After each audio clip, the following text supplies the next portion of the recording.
Saudara-saudari, saya ingin mengajak semua umat pada Hari Raya Paskah ini, Vigili Paskah, untuk memaknai kebangkitan Kristus sebagai saat untuk tidak takut. Maka Sabda Yesus mengatakan, jangan takut.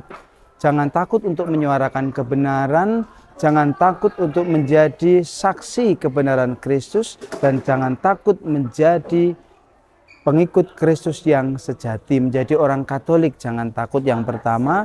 Yang kedua, saya mengajak seluruh umat untuk bangkit dari kelesuan, kemalasan, keegoisan, namun terlebih bangkit dari budaya kematian kepada budaya kehidupan.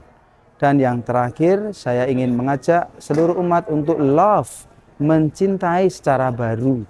Seperti hujan yang turun pada hari ini memberi kesegaran, demikian pula harapannya Paskah, cinta kasih Paskah itu membawa kesegaran baru, semangat yang baru untuk seluruh keluarga, cinta kasih suami istri, kepada anak-anak, orang tua, dan kepada sanak saudara, mencintai secara baru yang membawa damai, sukacita, kebahagiaan. Dengan demikian, tema Paskah terwujud, yakni mengusahakan gereja yang bahagia dan sejahtera. Selamat Paskah tahun 2026.